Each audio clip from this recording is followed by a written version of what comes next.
Planning to write IP Math and other related entrance tests in 24 or 25? And reading comprehension, grammar, and vocab still come as a challenge to you? Well, if your answer is yes, you are at the right place. Hi, my name is Brinda, and today in this session, we will understand how to conquer the reading comprehension section, how to boost your vocab, and how to fine tune your grammar. So, today, we will take a look at some tried and tested and some very effective techniques and strategies to help you deal with all the three sections and gain an edge in your preparation journey. So, let's just begin. Now, see, first and foremost, you need to understand that if you want to improve all these three sections, अगर आप ये तीनों sections को better करना चाहते हैं, enhance करना चाहते हैं, um, तो आपको बहुत clarity से ये समझना पड़ेगा कि unlike quants and LR, English is not a subject, it's a language. And if you want to improve a language, you need to embrace it. You need to fall in love with it. And it's a very interesting language. You will enjoy the process of learning if you embrace it or start loving it. Now let's understand एक एक करके कि इन्हें कैसे improve कर सकते हैं. Now see, reading comprehension है क्या? आपके सामने एक पैसेज है, रीड करना है, उस पे बेस्ड कुछ क्वेश्चंस को आंसर करना है. तो कॉम्प्रीहेंशन का मतलब है अंडरस्टैंड करना. अगर आप अंडरस्टैंड करेंगे तो आंसर्स कैसे नहीं आएंगे? बिल्कुल आएंगे. Now, how do you improve this? First and foremost become readers. बहुत रीडिंग की आदत डालो, बहुत रीडिंग करो, अलग अलग सोर्सेज से करो. बहुत सारे ऑनलाइन सोर्सेज हैं, Farnam Street, Literary Hub, the Guardian, it's a newspaper, the Economic Times, the Indian Express, the Hindu, and maybe some other websites जिनसे आप रीडिंग कर सकते हैं. They will offer a variety of content to you. तो reading कीजिए, दिन का एक घंटा फिक्स कर लीजिए जिसमें सिर्फ रीडिंग कीजिए एंड इंजॉय कीजिए. क्रिटिकली रीड कीजिए, समझ के कीजिए राइटर ने क्या लिखा है और उसने वो क्यों लिखा है, ये पैरेलली सोच के रीडिंग कीजिए. कॉम्प्रीहेंशन पर, अंडरस्टैंडिंग पे ध्यान दीजिए. आपका रीडिंग स्किल्स जितने स्ट्रांग होंगे, आपकी इंग्लिश उतनी स्ट्रांग होगी, आपके किसी भी चीज को डील करने का आपके लॉजिकल स्किल बहुत स्ट्रांग हो जाएंगे. ना सी, सो आपने दिन का एक घंटा रीडिंग करा एंड एक फिक्स टाइम पे रीडिंग करा. मेक नोट्स जो भी आप पढ़ते हैं. And now you will also come across new words when you start reading, right? इन वर्ड्स को भी नोट डाउन कीजिए once you are done reading and इनके मीनिंग लिखिए. मे बी इफ पॉसिबल इनके क्लस्टर्स बना लीजिए. इन्हीं के सिनोनिम्स या उनके एंटोनिम्स को आप नोट डाउन कर सकते हैं. तो वर्ड तो आपने एक लर्न करना था, आपने उसके अगर चार सिनोनिम भी लिख लिए तो आपने एक साथ पांच वर्ड्स को लर्न कर लिया. एक बहुत इफेक्टिव तरीका होता है word cluster method to improve your vocabulary. Now coming back to reading, तो आपने रीडिंग करा, आपने उस पर थोड़ा सा मेहनत करी, आपने उसके डिफिकल्ट वर्ड्स को लिखा जो आपके लिए नए थे, उनके सिनोनिम्स बनाए, उनके क्लस्टर्स बनाए. Now once you done with this, maybe उसके बाद आप दिन में एक से दो रीडिंग कॉम्प्रीहेंशन पैसेजेस प्रैक्टिस कर सकते हैं. Now make sure that you the sources that you use for practising these passages should be reliable, these should be authentic, ये experts के से आपके पास आने चाहिए. You could use the study material of Top Rankers.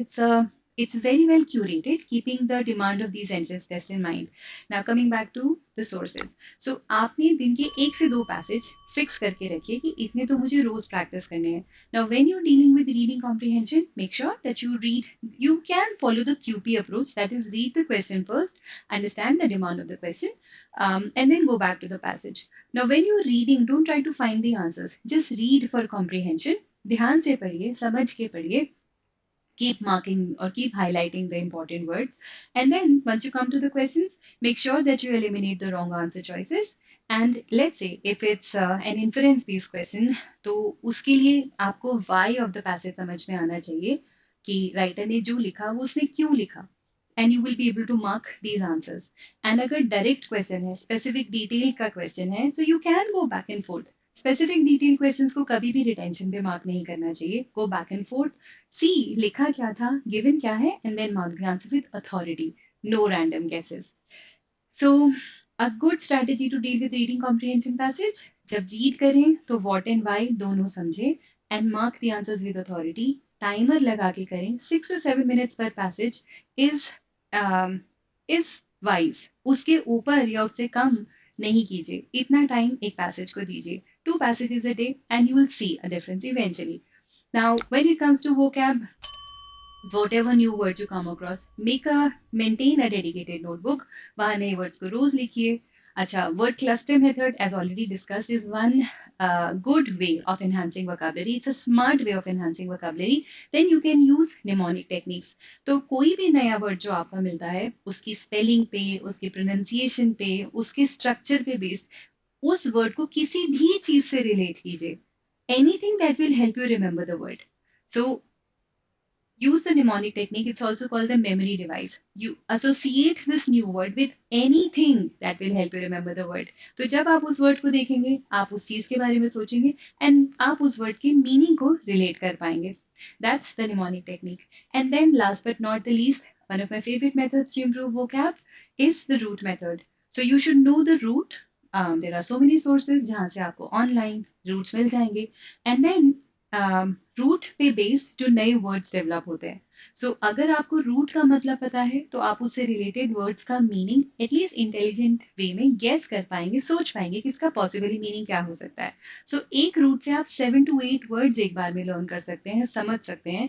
And अगर हमें पता है कि इसका मीनिंग क्या है, रूट का मीनिंग क्या है, तो उसे रिटेन करना आसान होता है. And then to enhance your vocabulary, सिर्फ किसी भी वर्ड को लिखना, दिन के 25 वर्ड लिख देने से कोई समझदारी नहीं है. उससे याद भी नहीं होगा, उससे रिटेंशन भी नहीं होगा. रिटेंशन होता है जब आप उसे बार बार रिवाइज करें. So if you really want to improve your vocabulary, you need to revise, you need to revisit these pages. बार बार आप उन्हें पढ़ेंगे, बार बार आप उसे रिकॉल करेंगे, तभी वो वर्ड्स रीइंफोर्स होते हैं और हम उन्हें रिटेन कर पाते हैं. And one more thing, let's say आपने एक गिवन डे में 20 न्यू वर्ड्स को पढ़ा, समझा, रिटेन करा, and at the end of the week उसमें से आप 10 वर्ड्स या 12 वर्ड्स भी रिटेन कर लेते हो, दैट्स एन अचीवमेंट. सारे वर्ड्स कभी भी रिटेन नहीं होंगे, लेकिन जितने ज्यादा रिटेन हम कर पाते हैं, दैट्स एन अचीवमेंट. पहले से वो 12 वर्ड्स हमें ज्यादा अब आते हैं. And when you are learning a new word, when you are looking at a new word, make sure कि वो कौन सा पार्ट ऑफ स्पीच है, उसका कॉनिटेशन क्या है, मीनिंग के अलावा अगर हमें ये चीज, उसकी प्रोनाउंसिएशन क्या है, इन बेसिक्स पे अगर हम काम करेंगे तो हम जेन्युइनली अपने ऊपर इन्वेस्ट कर रहे हैं and we will be able to do better in any entrance test that you want to write. आपकी जेनरली आपकी नॉलेज और आपकी कॉम्प्रिहेंशन दोनों बिल्ड होंगे. Now comes grammar. Now see, grammar में यू नीड टू अंडरस्टैंड कि basics से हमें स्टार्ट करना चाहिए. Maybe we should begin with parts of speech.